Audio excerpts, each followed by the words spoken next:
இன்னைக்கு நம்ம ஸ்டைலில் ஈஸியான ஈவினிங் ஸ்நாக்ஸான பிரெட் பீஸா எப்படி செய்ய போகிறது தான் நம்ம பார்க்க போகிறோம். அதுக்கு ஃபஸ்ட்டு ஒரு பிரெட்டை எடுத்துகிட்டு டொமேட்டோ கெச்சப் நல்லா அப்ளை பண்ணிக்கலாம். நம்ம எட்ஜ் வரையும் நல்லா அப்ளை பண்ணிக்கலாம். டொமேட்டோ கெச்சப் நல்லா எட்ஜ் வரையும் அப்ளை பண்ணிவிட்டு அதுக்கப்புறம் நம்ம நறுக்கி வச்சுருக்க வெங்காயத்தை நெக்ஸ்ட் ஆட் பண்ணிக்கலாம். அதுக்கப்புறம் நம்ம தேவையான அளவுக்கு சில்லியை ஆட் பண்ணிக்கலாம்.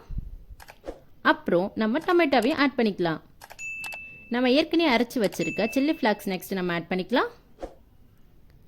அதுக்கப்புறம் நம்ம கடையில் வாங்கி வச்சுருக்க சீஸ் நெக்ஸ்ட்டு நம்ம ஆட் பண்ண போகிறோம். சீஸை நம்ம ரெண்டாக ஸ்ப்ளிட் பண்ணி கட் பண்ணி அதை ஆட் பண்ணிக்கிட்டோம்.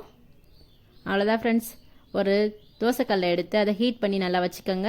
அதில் கொஞ்சம் பட்டர் தடவிட்டு பிரெட் பீஸாவை எடுத்து நம்ம வச்சிடலாம். அந்த சீஸ் நல்லா விழுகிறதுக்காக நம்ம என்ன பண்ணியிருக்கோம்னா ஒரு மூடி போட்டு மூடணும். அவ்வளோதான் ஃப்ரெண்ட்ஸ். அந்த ஹீட்லேயே நல்லா சீஸ் நல்லா உருகி பிரெட் பீஸா ரெடி ஆகிடுச்சு.